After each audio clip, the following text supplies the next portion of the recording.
하고 말씀을 나누도록 하겠습니다. 기도하겠습니다. 하나님, 감사합니다. 독생자 아들 예수 그리스도를 우리에게 보내주셔서 우리가 영원한 생명을 얻게 하여 주심을 주여 감사합니다. 그 사랑 우리가 기억하며 오늘 하나님께서 주신 말씀에 귀 기울이려고 합니다. 전하는 자나 듣는 자 모두에게 성령의 은혜가 있게 하여 주옵소서. 또 말씀을 듣고 듣기만 하는 자가 아니라 깨달아 행하는 자 되게 하여 주옵소서. 모든 것을 주께 의탁드리며 살아계신 우리 주 예수 그리스도 이름으로 기도 올려드립니다. 아멘. 사람들 중에는요, 말하는 것을 좋아하는 사람이 있고 또 말하는 것을 그렇게 좋아하지 않는 사람들도 있는 것 같습니다. 말하는 것을 좋아하는 사람들은 사람들을 굉장히 분위기를 좋게 만들지만 또 말하는 것을 그렇게 좋아하지 않는 사람은 또 모여 있으면 서먹서먹하고 또 무엇을 말해야 될지 그런 어떤 좀 썰렁한 분위기가 생기기도 하죠. 특별히 말을 많이 하는 직종에서 살아가는 사람들은 밖에서는 말을 많이 하지만 집에 들어오면 되게 말을 잘 안 합니다. 왜냐하면 너무 말을 많이 해서 말하는 게 귀찮기 때문이죠. 말을 좋아하는 사람이든지 아니면 말하는 것을 그렇게 좋아하지 않는 사람이든지 어쨌든 간에 그들의 어떤 성격에 따라 그건 아니더라도 간혹 자기가 있는 곳에서 소통이 되지 않거나 또 불편한 곳에서는 아무리 말을 잘하는 사람도 말을 자제하게 됩니다. 성경에 예수님께서 사역하실 때의 모습을 보면은요, 말귀를 잘 알아먹지 못하는 제자들, 그리고 예수님이 말씀을 전하면 그 말을 듣고 어떻게 하든지 음해하고 음모를 꾸미는 그러한 유대인들, 또 예수님의 이적과 기적을 자기의 어떠한 소욕을 위해서 도구로 사용하기를 원하는 그러한 사람들 속에서 예수님은 항상 가르치시고 그들을 응대해 주셨습니다. 사람이 환대할 때 말이 잘 나오죠. 누구든지 반기고 기뻐하고 이러면은 쉽게 말이 나오는데 술술 잘할 수 있지만 만약에 말을 하는데 어떻게 하든지 그 사람의 말을 꼬투리를 잡으려고 하는 그런 분위기 속에서는 또 말의 길목을 지키고 있는 사람들이 모여 있는 곳, 또 말해도 알아먹지도 못하는 사람들 앞에서 말하는 것은 참으로 쉽지 않는 일이죠. 에너지가 2배 이상, 3배 이상 드는 그런 일이기도 합니다. 오늘 성경 본문 여러분 24절에 보시면은요, 예수께서 일어나서 그 길을 떠나 두루 지방으로 가서 한 집에 들어가 아무도 모르게 하시려 하나 숨길 수 없더라 라고 증거하고 있습니다. 예수님께서 지금 그 길을 떠나셨다고 합니다. 근데 거기가 어디냐 하면은 우리 성경 앞에서 본 것 같이 그곳은 게네사렛입니다. 유대 땅이라는 거죠. 그곳은 사람들이 예수님께 병고침을 얻기 위해서 때로 몰려온 곳이기도 하고요. 또 그곳에는 바리새인과 서기관들이 위선과 가식에 가득 차서 예수님의 말에 꼬투리를 잡으려고 지키고 앉아있던 곳이기도 했습니다. 그렇게 혈안이 되어 있던 곳이기도 했습니다. 그런데 그런 사람들을 떠나서 주님은 오늘 본문에 보니까 두로 지방이라는 곳으로 이동하셨다는 거죠. 그런데 이 두로 지방은 지금으로 보면 그때 당시에는 이방 지역에 속한 곳이었습니다. 마치 바울이 유대인에게 복음을 전했지만 유대인들이 복음을 받아들이지 않았기 때문에 이방인의 사도가 된 것 같이 예수님께서도 지금 그 유대인들의 사람들을 잠시 떠나서 이방인의 땅에 오셨습니다. 그리고 그곳에서 쉼을 취하고 계십니다.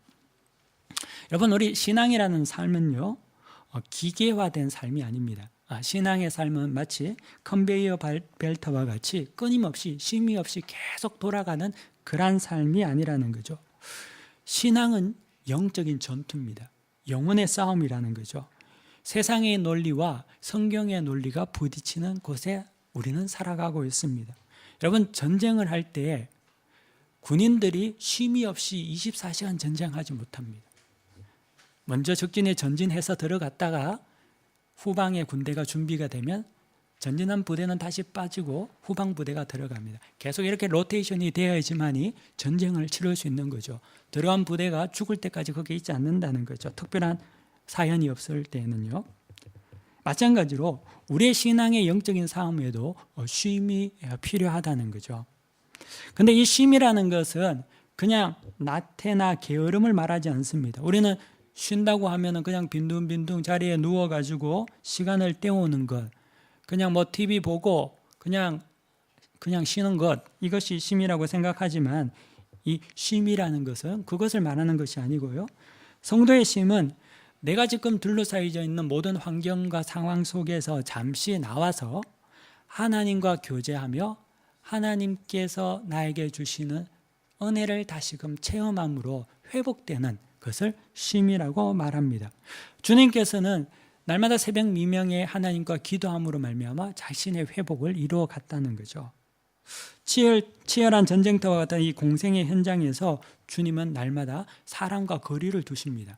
오늘 성경 본문에서도 보시는 같이 유대인의 지역을 떠나서 이방 지역에서 쉼을 누리시고 계시죠. 그리고 그곳에서 하나님과의 교제를 이루시고 또 그곳은 하나님께서 예비한 사람들을 또 만날 수 있는 준비한 그러한 장소였다는 거죠. 마가는 성경에 보면은 계속 이런 쉼에 대해서 자주 언급을 합니다. 우리가 지난번에 말씀을 봤을 때 같이 마가복음 6장 31절에 보더라도 제자들에게 예수님께서 이렇게 말씀하십니다. 너희도 따로 한적한 곳에 와서 쉬어라 라고 하시죠. 제자들이 예수님의 말씀을 가지고 전도 사역을 떠났다가 다시 돌아오니까 주님께서 너희들도 따로 한적한 곳에 가서 좀 쉬어 라고 이렇게 말씀하시고 쉼의 필요함을 말해주고 있다는 겁니다. 사랑하는 성도 여러분, 여러분은 잘 쉬고 계십니까? 여러분 오늘 주일 예배를 드리러 교회에 왔는데 이 교회의 예배가 찬송이 그리고 말씀이 여러분들에게 진정 생명수와 같은 쉼이 되기를 원합니다. 그리고 그 쉼이 우리에게 필요합니다. 내 속에는 모든 갈등과 염려와 번민들과 그런 어떠한 것들이 잠시 그곳에서 벗어나서 주님과 함께 그 문제들을 하나님 앞에 내어놓고 하나님께 주시는 지혜를 가지고 다시금 내 자신을 성찰할 수 있는 그러한 날마다의 쉼, 우리의 일상의 쉼이 필요하다는 거죠. 그것은 어떨 때는요 골방이 되기도 합니다. 여러분들이 기도의 처소가 필요하다는 거죠. 또 어떨 때는요 여러분들이 하는 기도의 시간이 되기도 한다는 겁니다. 어떨 때는 그것은 여러분들이 날마다 쓰는 일기가 될 수도 있죠. 기도 노트가 될 수가 있죠. 또는 묵상이 될 수 있습니다. 근데 만약에 이 쉼이 없다면은 성도는 반드시 실패하게 되어 있습니다. 우리가 주일에 나오는 이유도 하나님께서 주시는 쉼을 얻기 위해서 오는 것이죠. 그래서 우리 여러분들은 잘 쉬어야 합니다. 교회 와서 말씀의 은혜 받고 찬양의 위로 받고 사람들로 인해서 용기를 얻는 겁니다. 교회는 이 쉼을 여러분들에게 하나님의 은혜 가운데 주신다는 거죠. 여러분 바쁘게 산다고 해서 좋은 것 아닙니다. 종종 저도 사람들에게 저기 묻습니다. 이번 주 어떻게 지내셨어요? 그러면 사실 가만히 생각하면은 뭐 잘 지냈어요 또는 바쁘게 지냈어요 이런 말밖에 할 게 없다는 거죠. 근데 돌이켜보면 바쁘게 지난 건 사실이죠. 하지만 바쁘게 산다고 해서 능사는 아니라는 거죠. 쉼이 없이 열심히 산다고 해서 성공하지도 않습니다. 만약에 우리가 열심히 살아서 다 성공한다면 이곳에 계신 분들이 다 성공해야죠. 여러분 열심히 살고 있지 않습니까? 더욱이 세상 일에 치우쳐가지고 열심히 산다고 해서 하나님께서 그것을 가지고 기뻐하시지는 않는다는 겁니다. 영적인 일에도 쉼이 필요하듯이 육적인 일에도 더욱 그러하다는 거죠. 열심히 살지 말라는 말이 아니라 중요한 것은 세상에 중독되거나 치우쳐서 남는 것이 없는 삶을 살지 말라는 거죠. 신자는 가장 중요한 신앙의 덕목이 균형이라는 겁니다. 영적인 삶도 균형을 이루고 육신의 삶도 균형을 이루는 겁니다. 여러분 기도 많이 하는 거 좋죠. 하지만 기도만 해서는 안 되죠. 살림 다 팽개치고 교회 기도만 하러 나오는 거 절대 반기지 않습니다. 성경 보는 거 좋습니다. 성경 하루에 24시간 12시간 빠져서 성경만 본다면 문제가 있는 거죠. 봉사만 한다면 문제가 있는 겁니다. 성도는 균형 잡힌 신앙생활을 합니다. 성도는 절대 중독되지 않는다는 거죠. 예수를 믿어도 온전하게 미칩니다. 미쳐도 잘 미쳐야 된다는 거죠. 예수를 이상하게 믿어서 미치면 안 된다는 거죠. 우리는 예수를 믿어도 온전한 믿음으로 균형 잡힌 삶을 살아간다는 거죠. 제가 예전에 그리스에 방문한 적이 있습니다. 근데 그때 기회가 되어서 빌립보와 데살로니가라는 지역을 방문할 수 있었는데요.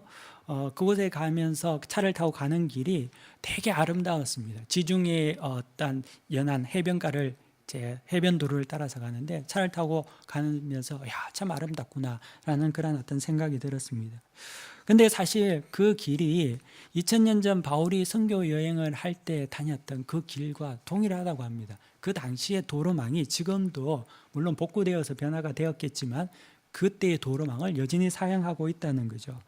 그러면서 바울도 전도 선교 사역하면서 고생만 많이 하고 성경에 보니까요 40의 감한 매를 5번 맞고 태장을 3번 맞고 또 돌에 1번 맞고 배가 침몰하고 강도의 위협과 유대인의 위협과 너무나 많이 힘들고 어려운 그러한 삶을 살은 것 같은데 그 길을 제가 지나가면서 느낀 게 바울도 이곳을 지났을 텐데 쉬었겠다. 바울도 이걸 통해서 위로도 받고 은혜도 누리고 또 뭐 수영도 하지 않았을까? 바울이 그냥 지나갔었겠습니까? 더웠으면 그런 마음이 들었습니다. 그런 마음을 가지고 고린도전서 16장을 보니까요 또 그렇게 생각을 해서 그런지 그렇게 보이더라고요. 성경의 16장에 보면은 바울이 이 고린도 교인들에게 편지를 쓰면서 자기가 마게도냐를 지나가는데 그때에 너희들을 방문할 수 있지만 내가 지나갈 때는 방문하지 않고 나중에 마게도냐의 일을 다 보고 다시금 돌아가서 고린도에서 겨울을 유하려고 하는데 그때 너희들이 나를 반겨주고 또 나를 다른 곳으로 보내달라라는 그러한 고린도 성도들에 대한 편지의 내용을 제가 봤습니다. 그러면서 바울도 그냥 싹 지나가면 잘 쉬지 못할 거 아닙니까? 그냥 지나가는 길에 잠시 들으면 근데 일 다 보고 고린도에 와서 또 함께 쉼을 누리기를 원하고 교제하기를 원했다라는 것을 보면서 믿음의 선배들이 바쁘지만 여유가 있고 쉼이 있고 쫓기지 않고 그 가운데 믿음의 교제가 있구나라는 것을 느꼈다는 거죠. 여러분도 읽어봤을 책이라고 생각하는데요. 유명한 책이죠. 빌 하이벨스 목사님이 쓴 너무 바빠서 기도합니다. 그런 어떤 그 목사님의 책과 같이 우리도 바쁘더라도 영혼의 균형을 늘 가지고 쉼을 가지고 있어야 한다는 겁니다. 간혹 우리는요 너무 바빠서 교회 못 나옵니다. 또 바쁘다고 해서 봉사도 못합니다. 바쁘다고 기도 못하고 그렇게 말하지만 또 가만히 보면 내가 하고 싶은 건 다 한단 말이죠. 내가 할 일 다 하고 내가 가고 싶은 거 다 가고 내가 할 여행 다 하면서 주님 앞에서는 늘 바쁘다고 핑계를 대지 않는지 우리는 잘 생각해 봐야 한다는 거죠. 우리가 산 그러한 예수 없는 그러한 모든 구조물들은 모래성과 같이 사라져 버리고 말 것입니다. 우리가 만약에 영원한 것을 거머쥐지 못하고 그냥 이 땅의 것을 거머쥔다면 먼지와 같이 다 사라지고 말 것이라는 거죠. 이곳에 와서 사시는 분들은요 제가 생각하기에는 한국의 경쟁사회, 바쁜 사회가 너무 힘들고 어려워서 그것을 등지고 이곳에 오신 분들인 줄 압니다. 그런데 사실 여러분 어떻습니까? 그것을 등지고 왔지만 여러분들이 사는 것을 보면은 한국과 별 다를 바 없이 살아갈 때가 많다는 거죠. 여전히 바쁘고 여전히 여유가 없고 여전히 쫓기고 그런 어떤 습성을 버리지 못한다는 겁니다. 사실 목적이 다시금 바뀌게 된 거죠. 신자라도 이 목적이 바뀌게 되면은 하나님 앞에 온전한 마음으로 살아야 하는데 이게 잘못되기 시작되면은 하나님이 주인이 되는 것이 아니라 내 일에 바빠서 하나님을 종으로 취급합니다. 주님을 주님으로 부르지만 주님이 진정 내 주인이 되지 못하고 주님은 내가 필요할 때 불러서 일시킬 만한 그러한 존재로 전락하게 된다는 거죠. 왜 그렇습니까? 내가 바쁘면 그렇게 된다는 거죠. 그렇기 때문에 우리는 늘 주님이 우리의 주인이 되시고 중심이 되어서 먼저 그의 나라와 의를 구할 때 그 모든 것을 다 하신다는 하나님의 예수 그리스도의 진리의 약속을 믿음으로 붙잡아야 됩니다. 이곳에 있는 모든 여러분들이 그 진리를 붙잡을 수 있기를 바랍니다. 이것은 제가 말씀드리는 게 아니고요. 주님께서 말씀하셨습니다. 먼저 그의 나라와 의를 구하라. 이 모든 것을 너희에게 더하시리라. 하나님의 약속이라는 거죠. 하나님의 약속은 절대로 변개하지 않습니다. 오늘 성경 본문요 25절과 26절에 보시면 한번 우리 다 같이 읽겠습니다. 시작. 이에 더러운 귀신 들린 어린 딸을 둔 한 여자가 예수의 소문을 듣고 곧 와서 그 발 아래에 엎드리니 그 여자는 헬라인이요 수로보니게 족속이라. 자기 딸에게서 귀신 쫓아내 주기를 간구하거늘. 아멘. 그 여인에게, 수로보니게 여인에게는 어린 딸이 있었는데요, 성경에 보니까 더러운 귀신이 들렸다고 합니다. 그런데 이 귀신에게 자주 붙는 수식어가 하나 있는데 그게 더러운 귀신이라는 거죠. 여러분, 더러운 것이 뭡니까? 더러운 것은 우리가 지난주에 말씀을 통해서 본 것 같이 정결법에 따른 그런 음식의 문제가 아니라는 거죠. 여러분, 더러운 것이 코 나오고 머리가 안 감고 냄새 나는 것이 더러운 것이 아니죠. 물론 더럽죠. 하지만 지금 주님께서 성경에서 말하는 더러운 귀신이라는 것은 그 의미의 더러운, 냄새 나는 더러움을 말하지 않습니다. 더러운 것은 우리 속에서 나오는 모든 악한 생각이 더러운 것이죠. 마음에서 비롯된 것입니다. 악한 생각, 오늘 성경은 본문 아니지만 우리가 지난주 말씀 20절에서 7장 20절에서 23절에 보면은요, 또 이르시되 사람에게서 나오는 그것이 사람을 더럽게 하느니라. 속에서 곧 사람의 마음에서 나오는 것은 악한 생각, 곧 음란과 도둑질과 살인과 간음과 탐욕과 악독과 속임과 음탕과 질투와 비방과 교만과 우매함이니 이 모든 악한 것이 속에서 나와서 사람을 더럽게 하느니라. 더러운 귀신이라는 것은 우리가 생각하는 뭐 얼굴이 흉악하고 이 귀신을 의미하는 것이 아니라 그 속에서 나오는 모든 것이 악한 것으로 가득 찼다는 겁니다. 이것이 더러운 것이죠. 여러분, 우리가 여기서 멀쩡하게 이쁘게 화장하고 앉아 있더라도, 넥타이 메고 점잔을 들고 서 있다 하더라도 우리 속에 있는 모든 것들이 더러운 것, 악한 생각과 음란과 도둑질과 미움과 악독과 음탕과 질투와 시기와 비방만이 우리 속에, 내 속에 가득하다면 더러운 겁니다. 봐서 되는 문제가 아니라는 거죠. 꾸며도 더럽고요, 감추려고 해도 숨길 수가 없는 겁니다. 이것은 코로 맡을 수 있는 냄새가 아니라요, 삶에서 뿜어져 나오는 더러움입니다. 사람들은 이 더러움을 깨닫게 됩니다. 시간이 지나면 거부감을 나타낸다는 거죠.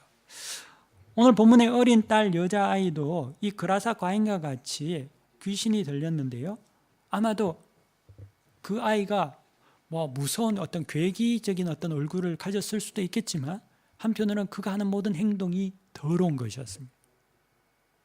그래서 더러운 귀신이 들렸다고 합니다. 그리고 또 우리가 여기서 한 가지 생각해 봐야 될 게, 그러면 왜 이 여자아이는 이 더러운 귀신이 들렸을까?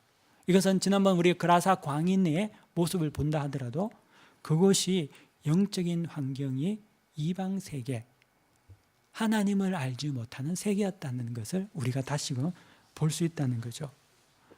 지금 예수님이 간 곳은 두루 지방 시리아 지역인데 그 지역은 이방 지역이었습니다. 하나님을 알지 못하는 그러한 지역입니다. 그곳은 인간 중심의 사상이 가득한 곳이고요, 신이 인간이고 인간이 신과 같이 쓰여지는, 그렇게 이해되어지는 그런 지역입니다. 그런 어떤 혼탁한 세상에서 사탄의 침투가 강하다는 거죠. 여러분, 사람이 강팍해지고 악해지는 것은요, 가난한 빈민굴이나 아니면 그런 어떤 국가나 지역의 문제가 아닙니다. 사실 우리가 보듯이 범죄가 심한 곳이 강남 아닙니까? 제일 문제가 많은 곳이 강남이잖아요. 시골 총구석, 뭐 경북 의성, 그런데 별로 나쁜 그런 것도 없습니다. 그런데 사람들이 이기적이고 강팍해지고 그런 것은 사람들이 많이 모인 부촌, 나름대로 꾸미는 자들, 경쟁하는 자들, 미움과 시기가 가득 찬 곳, 그곳에서 다 문제가 생긴다는 거죠. 우리에게도 동일합니다. 어떠한 영적 환경에 있느냐가 중요하다는 거죠. 이것 또한 이 교회 안에도 우리가 어떠한 영적인 환경을 만드냐가 중요하다는 거예요. 교회 안에는 선한 것이 있어야 되죠. 선하다는 것은, 아름다운 것이라는 것은 여러분들이 올 때 이쁜 옷 입고 뭐 단정하게 오는 것도 중요하지만 내면을 가꿔야 된다.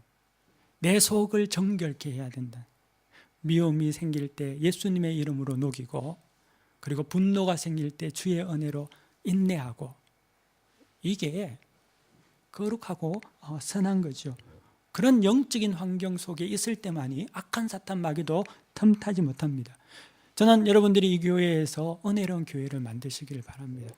방문객이 오든지 새 가족이 오든지 여러분들 만나면 위로가 되고 마음이 따뜻함을 느끼고 말하고 싶고, 그리고 말도 잘 하지 않았던 소심한 사람이 괜히 막 말이 많아지고, 그러한 은혜의 장소, 그러한 복된 장소가 우리가 되어야 될 줄 믿습니다. 만약에 그렇지 되지 않으면요, 이게 오염되고 누룩이 퍼져서 다 엉망이 됩니다. 여기는 그런 것들이 많이 없겠지만요, 저도 잘 모르지만 클럽이라든지 노래방, 한국에서는 많겠죠. 댄스 바도 있을 거고, 요즘에 세간에 유행하는 너무나 이제 심각한 사회 문제로 하는 승리의 단톡방, 사실 그 안에 있다가 다 사람들이 오염되고 누룩과 같이 죄가 번지고 더러워지고 그렇게 되는 거 아닙니까? 그러므로 우리는 영적인 환경을 늘 주의하고 우리가 어디에 있어야 되는지를 잘 생각해야 합니다. 내가 변화시킬 자신이 없으면은 여러분들은 아예 거리를 둘 필요가 있습니다.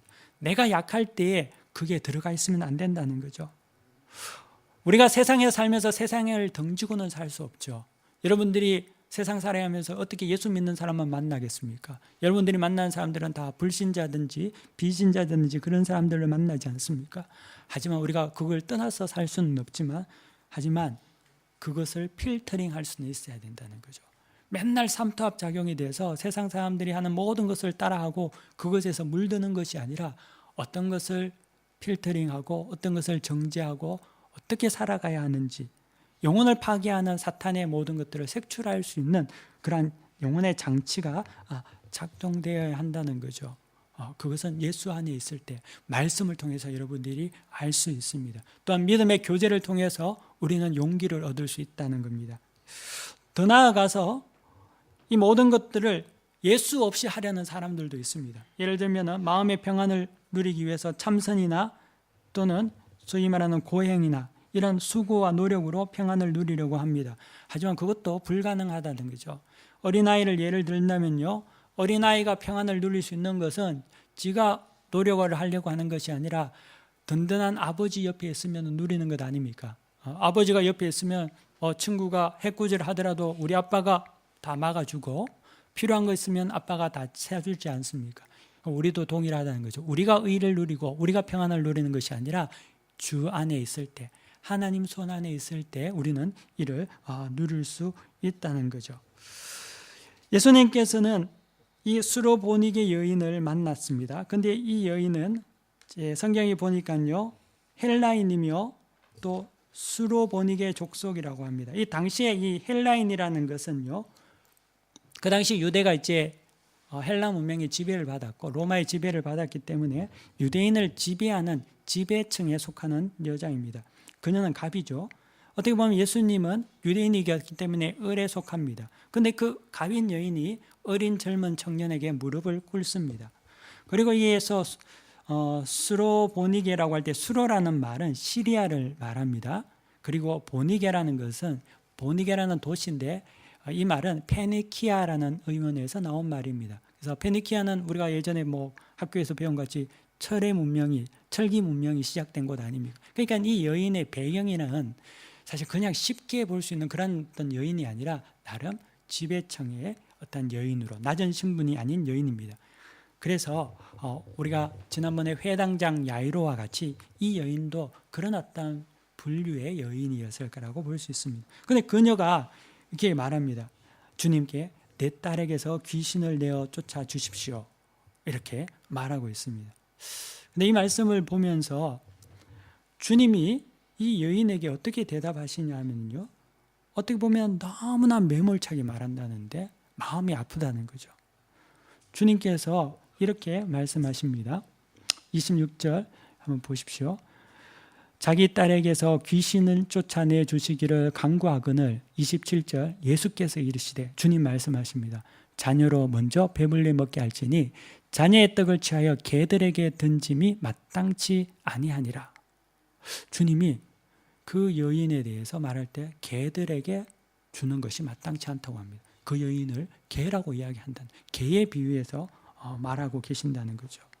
마치 그 엄마가 그 딸의 귀신을 쫓아내기 위해서 주님 앞에 무릎을 꿇었을 때 그 심정이 어땠을 것 같습니까? 얼마나 절절했을까.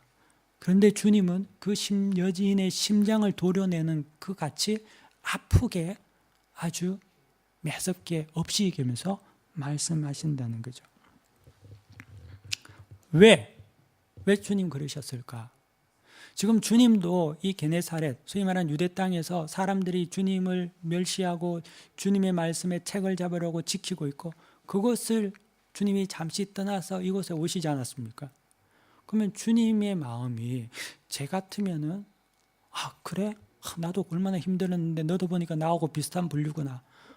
그렇지, 내가 도와줄게 라고 싶은 마음이 들 것 같아 라는 생각도 했는데 주님은 아니라는 거죠. 여기서 이 개라는 표현은요, 유대인들이 멸시하며 표현하는 이방인들에 대한 표현입니다. 극도의 혐오한 표현이죠. 주님은 왜 그렇게 하셨을까? 주님이 정말 그 여인을 미워하셨을까? 결론적으로 먼저 말한다면 아니라는 거죠. 주님께서 이렇게 차가운 말, 어떻게 보면 이 배척의 말, 없이 여기는 말이 오늘 성경 본문의 핵심 메시지이기도 합니다. 왜 주님 그렇게 하셨을까? 우리는요, 수치심이나 모멸감에 대해서 잘 참지 못합니다. 여러분 어떻습니까? 여러분 누군가 여러분들을 없이 여기거나 여러분들을 무시하거나 여러분들에게 마음 아픈 소리를 하거나 싫은 소리를 한다면 우리는 정말 참지 못한다는 거죠. 이런 상황에 맞닥뜨려졌을 때 우리가 수로보니게 여인처럼 반응할 수 있을까? 쉽지 않을 것 같습니다. 제가요, 혈액형이 A형입니다. 근데 이 A형 혈액형의 특징이 있습니다. 여러분들 중에서 A형이 있을 텐데 A형 특징 중에 하나가 자존심이 강하다는 겁니다. 그래서 A형은 자존심에 약간 상처가 생기면 참지를 못합니다. 어떻게 하든지 반격을 하고 또 여지없이 부딪힌다는 거죠. 저도 이제 나이가 이제 조금씩 들면서 하나님의 다루심을 경험하면서 예전보다는 많이 그것을 죽이려고 노력하고 있어요. 물론 죽었다는 게 아니고요. 죽이려고 노력하고 있지만 이제는 그런 어떠한 부딪힘이 있다 하더라도 그렇구나. 그냥 될 수 있으면 이해를 하려고 하고 답답하지 않으려고 또 그렇게 그런 어떠한 게 이제 하려고 하죠. 그런데 혈액형의 문제의 특징이라기보다는 그런 어떤 모습들이 우리 모두에게 있다는 겁니다. 우리도요, 뭔가 나에게 부딪히고 나에게 모멸감을 준다든지 나를 무시하는 사람하고 벽을 쌓지 않습니까? 그리고 잠을 못 자죠. 분노합니다. 끙끙 앓는다는, 어떻게 하든지 그 사람에게 한번 복수를 하고 싶은 그런 어떤 마음을 가지고 있다는 거죠. 그건 이제 혈액형의 문제만은 아니고요. 우리 모두에게 우리 속에 있는 그러한 어떤 썬뿌리라는 거죠. 자신에 대해서 비난하는 것, 누군가가 나에게 싫은 소리 하는 것, 잔소리하는 것 참지 못한다는 거죠. 여러분 어떻습니까? 여러분 잘 참습니까? 잘 참으면 정말 할렐루야. 아니면은 우리의 모습 속에 거기 있다는 거예요. 아닌 것 같으면서 막 웃으면서 괜찮아요 하지만 돌아서면 막 속이 상하고 무너지고 다시는 그놈하고 말 안 해. 다시는 그런 마음들이 우리 속에 있다는 거죠. 지금은요, 이 시대는 사실 과거보다 더 그런 것이 더 많습니다. 그래서 더욱더 예전에는 전통적인 어떤 사고방식에서는 권위도 있고 질서가 있었기 때문에 그냥 숙이면서 네네 하는 어떠한 것이 미덕이 되었지만 지금은 이런 전통적인 가치가 무너졌기 때문에 사실 그런 것들이 더 쉽지 않다는 거죠. 그 마음 아픈 소리 들으면 얼굴이 붉어지고요. 담을 쌓고 화를 냅니다. 그러다 보니까 그런 어떤 말을 아예 하지 않게 되고 서로가 서로에게, 그래서 평화로운데 무질서하죠. 화를 이렇단 이야기를 하면은 분노하고 대적하기 때문에 아예 말 안 하면 되지 뭐. 그 말 안 합니다. 하지만 그 안에 평안은 한 것 같은데 실제적으로는 무질서한 그런 어떤 모습들이 우리 가운데 있을 수 있다는 거죠. 근데 오늘 성경에서 보면은요, 주님은 여인을 아주 매몰차게 그렇게 말합니다. 근데 그 여인의 대답이 너무나 기가 막힙니다. 그 여인이 뭐 예수님, 유대인 젊은 청년 예수에게 무릎을 꿇었지만 그 정도 이야기하면은 너 인격이 문제가 있구나 하면서 떠날 수도 있을 것 같은데, 그 여인은 어떻게 이야기하냐면요, 28절 우리 다 같이 한번 큰 소리로 읽겠습니다. 시작. 여자가 대답하여 이르되 주여 올소이다마는 상 아래 개들도 아이들이 먹던 부스러기를 먹나이다. 예. 그 여인이 어떻게 말했냐면 주여라고 합니다. 근데 여기서 주여라는 것은 이 마가복음에서는 제자들도 지금까지 1장부터 7장까지 오는 가운데 주님이라고 부르지 않고 선생이여라고 불렀습니다. 여인이 첫 번째로 주여라고 부른다는 거죠. 근데 이 주여라는 것은 우리가 생각하는 주 예수 그리스도라고 하지만 헬라 여인에게 주는 로마의 황제를 의미합니다. 로마의 황제는 신이거든요. 근데 이 여인은 주님을 하나님으로 믿었다는 겁니다. 하나님으로 믿었기 때문에 그 여인은 자기가 개라고 하는 표현조차도 이해가 된 거죠. 왜? 진리이신 하나님, 그 하나님에게 자기 자신은 개만도 못한 아무것도 아니라는 것을 인정하고 있다는 겁니다. 그래서 그 여인은 주여 옳습니다, 그렇게 인정을 하죠. 그리고 상 아래 개들도 아이들이 먹던 부스러기를 먹습니다 라는 고백이 나오게 된다는 겁니다. 우리는 죄인입니다. 그렇죠? 그런데 우리는 입으로 저는 죄인입니다, 뭐 기도할 때 주여 나 같은 죄인을 용서해 주시옵소서 이렇게 많이 이야기하지만 누군가가 너 죄 많잖아, 너 이것도 잘못하고 저것도 많다 하면 그때는 금세 얼굴이 붉어지고 내가 왜? 너는 나보다 잘났어? 덤벼들고 반비각하지 않습니까? 우리는 여전히 말로는 죄인이라고 하지만 우리 스스로 죄인을 인정하지 않는다는 데 있습니다. 그런데 이 여인은 그런 어떠한 예수님의 차가운 말을 듣고도 진정 자기가 죄인인 것을 알았다는 거죠. 주님, 옳습니다. 네, 죄인입니다. 정말 저는 죄인입니다. 그리고 그 여인은 이렇게 이야기합니다. 개들도 아이들이 먹던 부스러기를 먹나이다. 찌끄레기 은혜라도 저는 사모합니다. 주님, 저는 그것만이라도 만족합니다 라고 말하고 있다는 겁니다. 사실 주님은 이 여인의 이 고백을 듣기를 원하셨다는 거죠. 사실 그 여인의 마음속에는 그 고백을 끄집어내서 그곳에 있는 모든 사람들이 이 여인의 고백과 같이 살기를 원하셨다는 겁니다. 우리 자신을 성찰해 봅시다. 우리도 이 여인의 고백과 같이 살 수 있을까요? 우리는 조금이라도 무시당하면 밤잠을 설치고 뒤에서 복수를 꿈꾸고 있는지 우리 자신을 한번 돌아봐야 되지 않을까요? 수로보니게 여인을 통해서 마가가 우리에게 주기를 원했던 메시지는,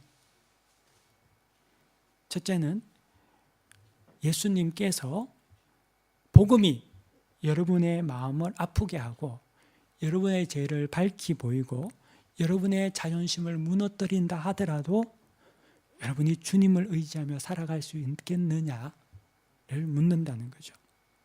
하나님의 말씀이 여러분의 죄를 드러내게 하고 여러분들을 부끄럽게 한다 하더라도 그것을 겸손히 순종하며 주님, 옳습니다, 내가 죄인입니다, 그래도 하나님의 은혜를 사모합니다 라고 할 수 있느냐, 이것이 우리가 오늘 말씀을 통해서 다시금 붙잡아야 한 첫 번째 메시지입니다. 또 하나는 사람이, 여러분의 이웃에 있는 누군가가 여러분들을 무시하고 배척하고 조롱하고 심지어 뒤통수 칠 때 여러분들 더러운 귀신에 사로잡히지 않고 인내하며 그들을 위해서 기도하고 그것을 믿음으로 나아갈 수 있겠느냐?